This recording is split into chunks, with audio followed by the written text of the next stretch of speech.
Welcome to our channel. Please subscribe my channel. ಎಲ್ಲರಿಗೂ ನಮಸ್ಕಾರಗಳು. ಇಂದಿನ ವಿಡಿಯೋದಲ್ಲಿ ನಾವು 9ನೇ ತರಗತಿಯ 4ನೇ ಗದ್ಯವಾದ ಆದರ್ಶ ಶಿಕ್ಷಕ ಸರ್ವಪಲ್ಲಿ ರಾಧಾಕೃಷ್ಣನ್ ಎಂಬ ಗದ್ಯದ ಪ್ರಶ್ನೋತ್ತರಗಳನ್ನು ತಿಳಿಯೋಣ ಮಕ್ಕಳೇ. ಈ ಗದ್ಯವನ್ನು ಪಠ್ಯಪುಸ್ತಕ ರಚನಾ ಸಮಿತಿಯು ಸಿದ್ಧಪಡಿಸಿದೆ. ಅಭ್ಯಾಸಗಳನ್ನು ನೋಡ್ತಾ ಹೋಗೋಣ ಮಕ್ಕಳೇ. ಮುಖ್ಯ ಪ್ರಶ್ನೆ ಅ. ಕೊಟ್ಟಿರುವ ಪ್ರಶ್ನೆಗಳಿಗೆ ಒಂದು ವಾಕ್ಯದಲ್ಲಿ ಉತ್ತರಿಸಿ. ಮೊದಲ ಪ್ರಶ್ನೆ, ರಾಧಾಕೃಷ್ಣನ್ ಅವರ ತಂದೆ ತಾಯಿಯರ ಹೆಸರೇನು? ಉತ್ತರ, ರಾಧಾಕೃಷ್ಣನ್ ಅವರ ತಂದೆ ವೀರಸ್ವಾಮಿ, ತಾಯಿ ಸೀತಮ್ಮ. ಪ್ರಶ್ನೆ 2, ರಾಧಾಕೃಷ್ಣನ್ ಅವರ ತಂದೆಯ ಅಪೇಕ್ಷೆ ಏನಾಗಿತ್ತು? ಉತ್ತರ, ದೇಶಿ ಭಾಷೆಯಾಗಿದ್ದ ಸಂಸ್ಕೃತವನ್ನು ಕಲಿಯಲಿ ಎಂಬುದು ರಾಧಾಕೃಷ್ಣನ್ ಅವರ ತಂದೆಯ ಅಪೇಕ್ಷೆಯಾಗಿತ್ತು. ಪ್ರಶ್ನೆ 3, ರಾಷ್ಟ್ರಪತಿಗಳಾಗಿ ಪಡೆಯುತ್ತಿದ್ದ ವೇತನವನ್ನು ರಾಧಾಕೃಷ್ಣನ್ ಅವರು ಹೇಗೆ ಸದುಪಯೋಗ ಪಡಿಸಿಕೊಂಡರು? ಉತ್ತರ, ರಾಧಾಕೃಷ್ಣನ್ ಅವರಿಗೆ ಬರುತ್ತಿದ್ದ 10,000 ರೂಪಾಯಿಗಳ ವೇತನದಲ್ಲಿ 2,500 ರೂಪಾಯಿಗಳನ್ನು ಮಾತ್ರ ಪಡೆದು ಉಳಿದ ಹಣವನ್ನು ಪ್ರಧಾನಮಂತ್ರಿಗಳ ಪರಿಹಾರ ನಿಧಿಗೆ ವಂತಿಗೆಯಾಗಿ ನೀಡುತ್ತಿದ್ದರು. ಪ್ರಶ್ನೆ 4, ರಾಧಾಕೃಷ್ಣನ್ ಅವರ ಜನ್ಮದಿನವನ್ನು ಯಾವ ಹೆಸರಿನಿಂದ ಆಚರಿಸಲಾಗುತ್ತಿದೆ? ಉತ್ತರ, ರಾಧಾಕೃಷ್ಣನ್ ಅವರ ಜನ್ಮದಿನವನ್ನು ರಾಷ್ಟ್ರೀಯ ಶಿಕ್ಷಕರ ದಿನ ಎಂಬ ಹೆಸರಿನಿಂದ ಆಚರಿಸಲಾಗುತ್ತಿದೆ. ನಂತರ ಮುಖ್ಯ ಪ್ರಶ್ನೆ ಆ. ಕೊಟ್ಟಿರುವ ಪ್ರಶ್ನೆಗಳಿಗೆ 3-4 ವಾಕ್ಯಗಳಲ್ಲಿ ಉತ್ತರಿಸಿ. ಮೊದಲ ಪ್ರಶ್ನೆ, ಸ್ಟಾಲಿನ್ ಅವರು ರಾಧಾಕೃಷ್ಣನ್ ಅವರ ಬೀಳ್ಕೊಡುಗೆ ಸಮಾರಂಭದಲ್ಲಿ ಏನು ಹೇಳಿದರು? ಉತ್ತರ, ನೀವೊಬ್ಬರೇ ನನ್ನನ್ನು ಒಬ್ಬ ಮನುಷ್ಯನಂತೆ ಕಂಡು ವರ್ತಿಸಿದವರು. ನೀವು ನಮ್ಮನ್ನು ಬಿಟ್ಟು ಹೋಗುತ್ತಿರುವಿರಿ. ನನಗೆ ಇದು ದುಃಖ ನೀಡಿದೆ. ನೀವು ಹೆಚ್ಚು ಕಾಲ ಬಾಳಬೇಕೆಂಬುದೇ ನನ್ನಾಸೆ. ನಾನು ಹೆಚ್ಚು ಕಾಲ ಬಾಳುವುದಿಲ್ಲ ಎಂದು ಸ್ಟಾಲಿನ್ ಅವರು ರಾಧಾಕೃಷ್ಣನ್ ಅವರ ಬೀಳ್ಕೊಡುಗೆ ಸಮಾರಂಭದಲ್ಲಿ ಹೇಳಿದರು. ಪ್ರಶ್ನೆ 2, ರಾಧಾಕೃಷ್ಣನ್ ರವರ ವಿದ್ಯಾಭ್ಯಾಸ ಎಲ್ಲೆಲ್ಲಿ ನಡೆಯಿತು? ಉತ್ತರ, ರಾಧಾಕೃಷ್ಣನ್ ರವರು ತಿರುಪತಿಯ ಹರ್ಮನ್ಸ್ಬರ್ಗ್ ಮಿಷನರಿ ಶಾಲೆಯಲ್ಲಿ ಪ್ರಾಥಮಿಕ ಹಾಗೂ ಪ್ರೌಢ ಶಿಕ್ಷಣವನ್ನು ಮುಗಿಸಿದರು. ವೆಲ್ಲೂರಿನ ಊರ್ಸ್ ಕಾಲೇಜಿನಲ್ಲಿ ಪದವಿ ಪೂರ್ವ ಶಿಕ್ಷಣವನ್ನು, ಮದ್ರಾಸಿನ ಕ್ರಿಶ್ಚಿಯನ್ ಕಾಲೇಜಿನಲ್ಲಿ BA ಪದವಿಯನ್ನು ಹಾಗೂ ತತ್ವಶಾಸ್ತ್ರದಲ್ಲಿ MA ಪದವಿಯನ್ನು ಪಡೆದರು. ಪ್ರಶ್ನೆ 3, ರಾಧಾಕೃಷ್ಣನ್ ರವರ ವೇಷಭೂಷಣಗಳ ಬಗ್ಗೆ ಬರೆಯಿರಿ. ಉತ್ತರ, ರಾಧಾಕೃಷ್ಣನ್ ರವರ ಬಾಹ್ಯ ರೂಪ ಎತ್ತರವಾದ ನಿಲುವು, ಬಿಸ್ಕೆಟ್ ಬಣ್ಣದ ರೇಷ್ಮೆಯ ನಿಲುವಂಗಿ, ಶುಭ್ರವೂ ನಿರಾಡಂಬರವೂ ಆದ ಬಿಳಿಯ ಪಂಚೆ ಮತ್ತು ರುಮಾಲು, ಕೋಪ ಸೂಚಕವಲ್ಲದ ಹುಬ್ಬು, ಯಾವುದೋ ಸಮಸ್ಯೆಯ ಒಳಹೋಗುವಂತಿರುವ ಕಣ್ಣನೋಟ, ಮುಗುಳು ನಗೆಯ ಸುಳಿವು ಇವು ಭಾರತೀಯರೆಲ್ಲರಿಗೂ ಪರಿಚಿತ. ಪ್ರಪಂಚದ ಫ್ಯಾಷನ್ ಎಷ್ಟೇ ಬದಲಾದರೂ ರಾಧಾಕೃಷ್ಣನ್ ತಮ್ಮ ವೇಷಭೂಷಣಗಳನ್ನು ಕೊನೆಯವರೆಗೂ ಜತನವಾಗಿ ಉಳಿಸಿಕೊಂಡಿದ್ದರು. ಪ್ರಶ್ನೆ 4, ಶಿಕ್ಷಣದ ಮಹತ್ವವನ್ನು ಕುರಿತು ರಾಧಾಕೃಷ್ಣನ್ ಅವರು ಏನು ಹೇಳಿದ್ದಾರೆ? ಉತ್ತರ, ಶಿಕ್ಷಣವು ಜೀವನದ ಅವಿಭಾಜ್ಯ ಅಂಗ. ಅದು ಮಾನವನನ್ನು ಪರಿಪೂರ್ಣತೆ ಹಾಗೂ ಸುಸಂಸ್ಕೃತಿಯತ್ತ ಒಯ್ಯುವ ಸಾಧನ ಮಾರ್ಗ ಎಂದು ಶಿಕ್ಷಣದ ಮಹತ್ವವನ್ನು ಕುರಿತು ರಾಧಾಕೃಷ್ಣನ್ ಅವರು ಹೇಳಿದ್ದಾರೆ. ಪ್ರಶ್ನೆ 5, ರಾಧಾಕೃಷ್ಣನ್ ಅವರಿಗೆ ಸಂದ ಪ್ರಶಸ್ತಿ ಪುರಸ್ಕಾರಗಳು ಯಾವುವು? ಉತ್ತರ, ರಾಧಾಕೃಷ್ಣನ್ ಅವರ ಸ್ಮರಣೀಯ ಸೇವೆಯನ್ನು ಗುರುತಿಸಿ ಭಾರತ ಸರ್ಕಾರದ ಅತ್ಯುನ್ನತ ಪ್ರಶಸ್ತಿಯಾದ ಭಾರತ ರತ್ನವನ್ನು ನೀಡಿ ಗೌರವಿಸಲಾಯಿತು. ಬ್ರಸೆಲ್ಸ್ನ ಫ್ರೀ ವಿಶ್ವವಿದ್ಯಾಲಯ ಗೌರವ ಡಾಕ್ಟರೇಟ್ ಪದವಿಯನ್ನು ಪ್ರದಾನ ಮಾಡಿತು. ಭಾರತೀಯ ವಿದ್ಯಾಭವನದ ಬ್ರಹ್ಮ ವಿದ್ಯಾಭಾಸ್ಕರ ಬಿರುದು ಹಾಗೂ ಕೇಂದ್ರ ಸಾಹಿತ್ಯ ಅಕಾಡೆಮಿ ಪ್ರಶಸ್ತಿ ಹೀಗೆ ಇವರಿಗೆ ದೇಶ ವಿದೇಶಗಳ ಹಲವಾರು ಗೌರವ ಪದವಿಗಳು ದೊರೆತಿವೆ. ಮುಖ್ಯ ಪ್ರಶ್ನೆ ಈ. ಕೊಟ್ಟಿರುವ ಪ್ರಶ್ನೆಗಳಿಗೆ 8-10 ವಾಕ್ಯಗಳಲ್ಲಿ ಉತ್ತರಿಸಿ. ಮೊದಲ ಪ್ರಶ್ನೆ, ರಾಧಾಕೃಷ್ಣನ್ ಅವರು ಅಧ್ಯಾಪಕರಾಗಿ ಸಲ್ಲಿಸಿದ ಸೇವೆಯನ್ನು ಕುರಿತು ಉತ್ತರಿಸಿ. ಉತ್ತರ, ರಾಧಾಕೃಷ್ಣನ್ ರವರು ಮೈಸೂರು ವಿಶ್ವವಿದ್ಯಾನಿಲಯದಲ್ಲಿ ತತ್ವಶಾಸ್ತ್ರದ ಉಪ ಪ್ರಾಧ್ಯಾಪಕರಾಗಿ ಹಾಗೂ ಕೋಲ್ಕತಾದಲ್ಲಿ ಪ್ರಾಧ್ಯಾಪಕರಾಗಿ ಸಲ್ಲಿಸಿದ ಸೇವೆ ಸ್ಮರಣೀಯ. ಇದಲ್ಲದೆ ಆಂಧ್ರ, ದೆಹಲಿ, ಬನಾರಸ್ ವಿಶ್ವವಿದ್ಯಾನಿಲಯಗಳಲ್ಲಿ ಕುಲಪತಿಯಾಗಿ ಸೇವೆ ಸಲ್ಲಿಸಿ ಅವುಗಳ ಪುರೋಭಿವೃದ್ಧಿಗೆ ಶ್ರಮಿಸಿದರು. ಆಕ್ಸ್ಫರ್ಡ್ ವಿಶ್ವವಿದ್ಯಾಲಯದಲ್ಲೂ ಸಂದರ್ಶಕ ಪ್ರಾಧ್ಯಾಪಕರಾಗಿ ಕಾರ್ಯನಿರ್ವಹಿಸಿದರು. ರಾಧಾಕೃಷ್ಣನ್ ಅವರ ಬೋಧನಾ ಶೈಲಿ, ನಿರರ್ಗಳತೆ, ವಿಷಯದ ಮೇಲಿನ ಪ್ರಭುತ್ವ ವಿದ್ಯಾರ್ಥಿಗಳನ್ನು ಬಹುಬೇಗ ಆಕರ್ಷಿಸುತ್ತಿತ್ತು. ತಮ್ಮ ಪ್ರಾಧ್ಯಾಪಕತ್ವವನ್ನು ಯಾವಾಗಲೆಂದರೆ ಆವಾಗ ಕಳಚಿ ಏರು ಯೌವನದ ಯುವಕರಂತೆ ಹಾಸ್ಯ ವಿನೋದಗಳಲ್ಲಿ ತೊಡಗುತ್ತಿದ್ದರು. ಹೀಗೆ ರಾಧಾಕೃಷ್ಣನ್ರವರು ಅಧ್ಯಾಪಕರಾಗಿ ಸೇವೆ ಸಲ್ಲಿಸಿದ್ದಾರೆ. ಪ್ರಶ್ನೆ 2.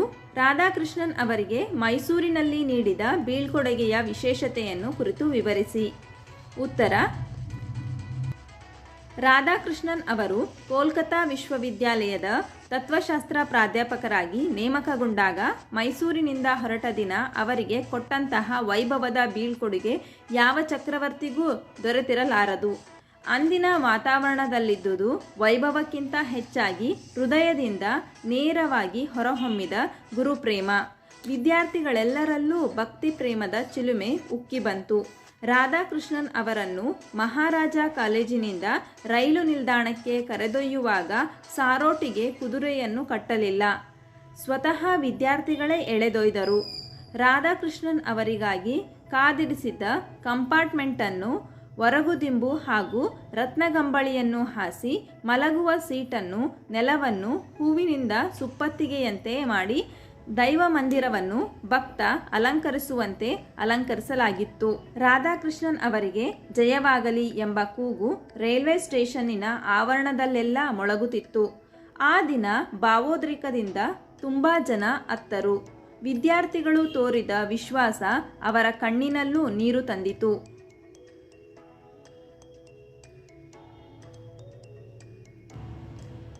ಪ್ರಶ್ನೆ 3. ಹಿಂದೂ ಧರ್ಮ ಮತ್ತು ತತ್ವಶಾಸ್ತ್ರದ ಬಗ್ಗೆ ರಾಧಾಕೃಷ್ಣನ್ ಅಭಿಪ್ರಾಯವೇನು? ವಿವರಿಸಿ. ಉತ್ತರ: ರಾಧಾಕೃಷ್ಣನ್ ಅವರು ಹಿಂದೂ ಧರ್ಮದ ತತ್ವಶಾಸ್ತ್ರ ಮತ್ತು ಸಾಹಿತ್ಯವನ್ನು ಅಧ್ಯಯನ ಮಾಡಿದರು. ಸ್ವಾಮಿ ವಿವೇಕಾನಂದರ ವಿಚಾರಧಾರೆ ಅವರ ಮನವನ್ನು ಆಕರ್ಷಿಸಿತು. ಅವರು ಹಿಂದೂ ಧರ್ಮವು ಒಂದು ವೈಚಾರಿಕ ಜೀವನ ಮಾರ್ಗವೆಂದೂ ನೈತಿಕ ಗುಣಾತ್ಮಕ ವಿಷಯಗಳಿಂದ ಕೂಡಿದ್ದು ಮಾನವನ ಆಂತರಿಕ ಜೀವನದ ಬಗ್ಗೆ ಪ್ರಾಮುಖ್ಯತೆಯುಳ್ಳದ್ದಾಗಿದೆ. ಹಿಂದೂ ಧರ್ಮವಾಗಲಿ ವೇದಾಂತವಾಗಲಿ ಅಸತ್ಯವನ್ನು ಹೇಳುವುದಿಲ್ಲ. ಭಾರತೀಯ ಚಿಂತನೆಗಳು ಯಾವುದೋ ವಿಚಿತ್ರ ಮತ್ತು ನಿಗೂಢ ಕಲ್ಪನೆಗಳಾಗಿಲ್ಲ. ಜೀವನದ ನಾಡಿ ಮಿಡಿತಗಳನ್ನು, ಸೂಕ್ಷ್ಮ ಮನಸ್ಸಿನ ಚಿಂತನೆಗಳನ್ನು ತಿಳಿಯಪಡಿಸುವುದಾಗಿದೆ ಎಂದು ಸರಳವಾಗಿ ಹೇಳಿದ್ದರು. ಮುಖ್ಯ ಪ್ರಶ್ನೆ: ಈ ಕೊಟ್ಟಿರುವ ವಾಕ್ಯಗಳ ಸಂದರ್ಭ ಸಹಿತ ಸ್ವಾರಸ್ಯವನ್ನು ವಿವರಿಸಿ. ಮೊದಲ ವಾಕ್ಯ: ನೀವೊಬ್ಬರೇ ನನ್ನನ್ನು ಒಬ್ಬ ಮನುಷ್ಯನಂತೆ ಕಂಡು ವರ್ತಿಸಿದವರು. ಉತ್ತರ: ಈ ವಾಕ್ಯವನ್ನು ಪಠ್ಯಪುಸ್ತಕ ರಚನಾ ಸಮಿತಿಯು ಸಿದ್ಧಪಡಿಸಿರುವ ಆದರ್ಶ ಶಿಕ್ಷಕ ಸರ್ವೇಪಲ್ಲಿ ರಾಧಾಕೃಷ್ಣನ್ ಎಂಬ ಗದ್ಯದಿಂದ ಆರಿಸಿಕೊಳ್ಳಲಾಗಿದೆ.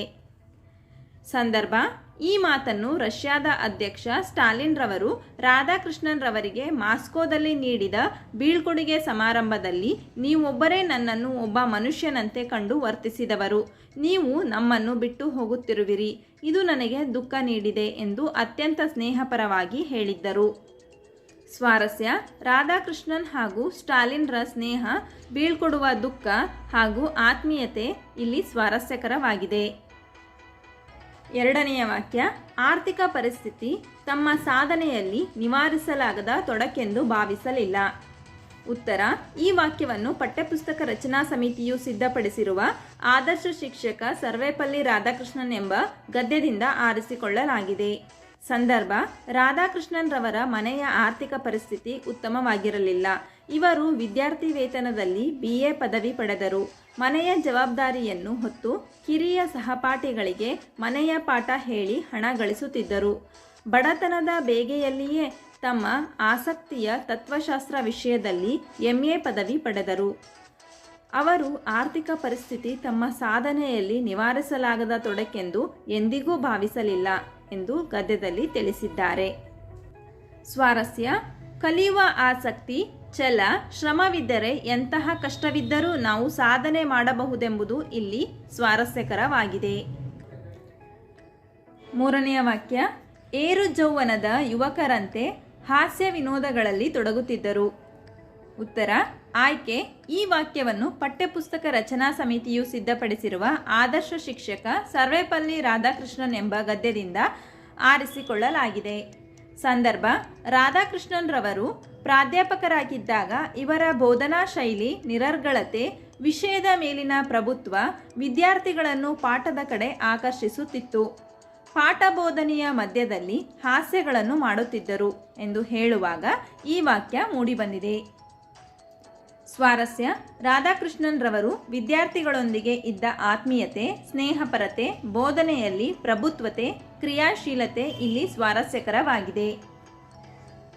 4ನೆಯ ವಾಕ್ಯ: ಅಶೋಕನು ಕಳಿಂಗ ಯುದ್ಧದ ಅನಂತರ ಶ್ರೇಷ್ಠ ಮನುಷ್ಯನಾದಂತೆ ನೀವೂ ಆಗುವಿರಿ. ಉತ್ತರ: ಆಯ್ಕೆ. ಈ ವಾಕ್ಯವನ್ನು ಪಠ್ಯಪುಸ್ತಕ ರಚನಾ ಸಮಿತಿ ಸಿದ್ಧಪಡಿಸಿರುವ ಆದರ್ಶ ಶಿಕ್ಷಕ ಸರ್ವೇಪಲ್ಲಿ ರಾಧಾಕೃಷ್ಣನ್ ಎಂಬ ಗದ್ಯದಿಂದ ಆರಿಸಿಕೊಳ್ಳಲಾಗಿದೆ. ಸಂದರ್ಭ: ರಾಧಾಕೃಷ್ಣನ್ ರವರು ರಷ್ಯಾದ ಅಧ್ಯಕ್ಷ ಸ್ಟಾಲಿನ್ ರವರನ್ನು ಭೇಟಿ ಮಾಡಿದಾಗ ಸ್ಟಾಲಿನ್ ರವರಿಗೆ ಅಶೋಕನು ಕಳಿಂಗ ಯುದ್ಧದ ಅನಂತರ ಶ್ರೇಷ್ಠ ಮನುಷ್ಯನಾದಂತೆ ನೀವು ಆಗುವಿರಿ ಎಂದು ಹೇಳಿದ ಮಾತುಗಳನ್ನು ರಾಧಾಕೃಷ್ಣನ್ ಅವರಿಗೆ ಮಾಸ್ಕೋದಲ್ಲಿ ನೀಡಿದ ಬೀಳ್ಕೊಡುಗೆ ಸಮಾರಂಭದಲ್ಲಿ ಸ್ಮರಿಸುತ್ತಾರೆ. ಸ್ವಾರಸ್ಯ: ರಾಧಾಕೃಷ್ಣನ್ ರವರು ಸ್ಟಾಲಿನ್ ರವರಿಗೆ ಮಾಡಿದ ಹಾರೈಕೆ ಹಾಗೂ ರಾಧಾಕೃಷ್ಣನ್ರ ಶ್ರೇಷ್ಠ ಗುಣಗಳು ಇಲ್ಲಿ ಸ್ವಾರಸ್ಯಕರವಾಗಿವೆ. 5ನೆಯ ವಾಕ್ಯ: ಮಾನವತೆಯೇ ವಿಶ್ವ ಅನುಸರಿಸಬೇಕಾದ ಮಾರ್ಗ. ಉತ್ತರ: ಆಯ್ಕೆ. ಈ ವಾಕ್ಯವನ್ನು ಪಠ್ಯಪುಸ್ತಕ ರಚನಾ ಸಮಿತಿ ಸಿದ್ಧಪಡಿಸಿರುವ ಆದರ್ಶ ಶಿಕ್ಷಕ ಸರ್ವೇಪಲ್ಲಿ ರಾಧಾಕೃಷ್ಣನ್ ಎಂಬ ಗದ್ಯದಿಂದ ಆರಿಸಿಕೊಳ್ಳಲಾಗಿದೆ. ಸಂದರ್ಭ: ರಾಧಾಕೃಷ್ಣನ್ ರವರು ಕೆನಡಾ ದೇಶದ ರೇಡಿಯೋ ಪ್ರಸಾರ ಭಾಷಣದಲ್ಲಿ ಮಾನವತೆಯೇ ವಿಶ್ವ ಅನುಸರಿಸಬೇಕಾದ ಮಾರ್ಗ ಎನ್ನುತ್ತಾ ಎಲ್ಲರೂ ಒಗ್ಗಟ್ಟಾಗಿರಲು ಮಾನವತೆಯೇ ಮುಖ್ಯ ಎಂದು ತಿಳಿಸಿದ್ದಾರೆ. ಸ್ವಾರಸ್ಯ: ವಿಶ್ವದಲ್ಲಿನ ಎಲ್ಲ ಜನರು ಶಾಂತಿ, ಸೌಹಾರ್ದತೆಯಿಂದ ಇರಲು ದಯೆ, ಸಹಾನುಭೂತಿ, ಸಹೋದರತ್ವದ ಭಾವನೆಗಳು ಮುಖ್ಯ ಎಂಬುದು ಇಲ್ಲಿ ಸ್ವಾರಸ್ಯಕರವಾಗಿದೆ. ಮುಖ್ಯ ಪ್ರಶ್ನೆ: ಕೊಟ್ಟಿರುವ ಪ್ರತಿಯೊಂದು ಪ್ರಶ್ನೆಗೂ ನೀಡಿರುವ 4 ಆಯ್ಕೆಗಳಲ್ಲಿ ಸೂಕ್ತ ಉತ್ತರವನ್ನು ಆರಿಸಿ ಬರೆಯಿರಿ. ಮೊದಲ ಬಿಟ್ಟ ಸ್ಥಳ: ರಾಧಾಕೃಷ್ಣನ್ ಅವರ ಸಾಧನೆಯಲ್ಲಿ ವಿಶೇಷ ಸಹಕಾರ ನೀಡಿದವರು ಪತ್ನಿ. ಎರಡನೆಯ ಬಿಟ್ಟ ಸ್ಥಳ: ಮದ್ರಾಸಿನ ಕ್ರಿಶ್ಚಿಯನ್ ಶಾಲೆಯಲ್ಲಿ ರಾಧಾಕೃಷ್ಣನ್ ಅವರು ಉತ್ತಮ ವಿದ್ಯಾರ್ಥಿ ಎಂದು ಪರಿಗಣಿಸಲ್ಪಟ್ಟ ವಿಷಯ ತತ್ವಶಾಸ್ತ್ರ. ಮೂರನೆಯ ಬಿಟ್ಟ ಸ್ಥಳ: ರಾಧಾಕೃಷ್ಣನ್ ಅವರು ಸಂದರ್ಶಕ ಪ್ರಾಧ್ಯಾಪಕರಾಗಿ ಕಾರ್ಯನಿರ್ವಹಿಸಿದ ವಿಶ್ವವಿದ್ಯಾನಿಲಯ ಆಕ್ಸ್ಫರ್ಡ್. ನಾಲ್ಕನೆಯ ಬಿಟ್ಟ ಸ್ಥಳ: ಮಾನವತೆಯೇ ವಿಶ್ವ ಅನುಸರಿಸಬೇಕಾದ ಮಾರ್ಗ ಎಂದು ರಾಧಾಕೃಷ್ಣನ್ ಅವರು ರೇಡಿಯೋ ಪ್ರಸಾರ ಭಾಷಣ ಮಾಡಿದ ದೇಶ ಕೆನಡಾ. ಐದನೆಯ ಬಿಟ್ಟ ಸ್ಥಳ: ಭಾರತ ಮತ್ತು ರಷ್ಯಾದ ಬಾಂಧವ್ಯವನ್ನು ವೃದ್ಧಿಗೊಳಿಸಿದ ರಾಧಾಕೃಷ್ಣನ್ ಅವರನ್ನು ಪ್ರಶಂಸಿಸಿದವರು ಜವಾಹರ್ಲಾಲ್ ನೆಹರು. ನಂತರ ಮುಖ್ಯ ಪ್ರಶ್ನೆ: ಹೊಂದಿಸಿ ಬರೆಯಿರಿ. ಅ ಪಟ್ಟಿಯಲ್ಲಿರ್ತಕ್ಕಂಥ ಪದಗಳಿಗೆ ಆ ಪಟ್ಟಿಯಲ್ಲಿರ್ತಕ್ಕಂಥ ಸೂಕ್ತ ಪದಗಳನ್ನು ಹೊಂದಿಸಿ ಮಕ್ಕಳೇ. ಸ್ಟಾಲಿನ್, ಇದಕ್ಕೆ ಸೂಕ್ತ ಉತ್ತರ ಮಾಸ್ಕೋ. ಹರ್ಮನ್ಸ್ಬರ್ಗ್, ಇದಕ್ಕೆ ಸೂಕ್ತ ಉತ್ತರ ಮಿಷನರಿ ಶಾಲೆ. ಭಾರತೀಯ ವಿದ್ಯಾಭವನ, ಇದಕ್ಕೆ ಸೂಕ್ತ ಉತ್ತರ ಬ್ರಹ್ಮ ವಿದ್ಯಾಭಾಸ್ಕರ. ನಂತರ ಆಕ್ಸ್ಫರ್ಡ್, ಇದು ವಿಶ್ವವಿದ್ಯಾಲಯ. ಸೆಪ್ಟೆಂಬರ್ 5, ಇದು ರಾಷ್ಟ್ರೀಯ ಶಿಕ್ಷಕರ ದಿನಾಚರಣೆ. ಹೀಗೆ ನೀವು ಸಹ ಸೂಕ್ತ ಪದಗಳನ್ನು ಹೊಂದಿಸಿ ಬರೆಯಿರಿ ಮಕ್ಕಳೇ. ನಂತರ ಭಾಷಾ ಚಟುವಟಿಕೆ. ಮುಖ್ಯ ಪ್ರಶ್ನೆ ಅ, ಕೊಟ್ಟಿರುವ ಪ್ರಶ್ನೆಗಳಿಗೆ ಉತ್ತರ ಬರೆಯಿರಿ. ಮೊದಲ ಪ್ರಶ್ನೆ: ಜಸ್ವ ಸಂಧಿಯ ಸೂತ್ರವೇನು?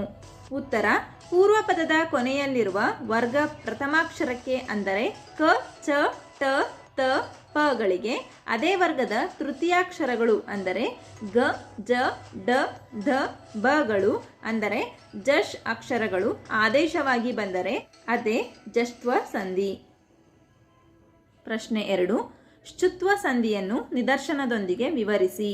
ಉತ್ತರ: ಸಕಾರ ತ ವರ್ಗಗಳಿಗೆ ಶಕಾರ ಚ ವರ್ಗಗಳು ಅಂದರೆ ಶು ಅಕ್ಷರಗಳು ಆದೇಶವಾಗಿ ಬಂದರೆ ಅಂತಹ ಸಂಧಿಗಳೇ ಶುತ್ವ ಸಂಧಿ. ನಿದರ್ಶನ: ಮನಃಶುದ್ಧಿ, ಮನಸ್ ಪ್ಲಸ್ ಶುದ್ಧಿ. ಇಲ್ಲಿ ಪೂರ್ವ ಪದದ ಅಂತ್ಯದಲ್ಲಿರುವ ಸಕಾರಕ್ಕೆ ಪರಪದದ ಆದಿಯಲ್ಲಿರುವ ಶಕಾರ ಪರವಾಗಿ ಸಂಧಿಯಾದಾಗ ಪೂರ್ವ ಪದದ ಅಂತ್ಯದ ಸಕಾರಕ್ಕೆ ಶಕಾರ ಆದೇಶವಾಗಿ ಬಂದಿರುವುದು. ನಂತರ ಪ್ರಶ್ನೆ 3. ಕೊಟ್ಟಿರುವ ಪದಗಳ ಸಮಾಸ ಹೆಸರಿಸಿ. ಮುಕ್ಕಣ್ಣ ಇದು ಬಹುರ್ವಿಹಿ ಸಮಾಸ. ಹಣೆಗಣ್ಣ ಇದು ಬಹುರ್ವಿಹಿ ಸಮಾಸ. ನಂತರ ಪ್ರಶ್ನೆ 4. ಕೊಟ್ಟಿರುವ ಪದಗಳ ಸಂಧಿ ಹೆಸರಿಸಿ. ವಾಗ್ದೇವಿ ಇದು ಜಸ್ತ್ವ ಸಂಧಿ. ಚಿದಾನಂದ ಇದು ಸಹ ಜಸ್ತ್ವ ಸಂಧಿ. ಹಾಗಾದರೆ ವಿದ್ಯಾರ್ಥಿಗಳೇ, ಈ ಗದ್ಯದಲ್ಲಿ ಬರ್ತಕ್ಕಂಥ ಎಲ್ಲ ಪ್ರಶ್ನೆಗಳಿಗೂ ನಿಮಗೆ ಉತ್ತರ ಲಭಿಸಿದೆ ಎಂದು ನಾನು ಭಾವಿಸುತ್ತೇನೆ. ಧನ್ಯವಾದಗಳು. ನಮ್ಮ ವಿಡಿಯೋ ಇಷ್ಟವಾದಲ್ಲಿ ಪ್ಲೀಸ್ ಸಬ್ಸ್ಕ್ರೈಬ್ ಮಾಡಿ, ಲೈಕ್ ಮಾಡಿ, ಶೇರ್ ಮಾಡಿ, ಪ್ರೋತ್ಸಾಹಿಸಿ.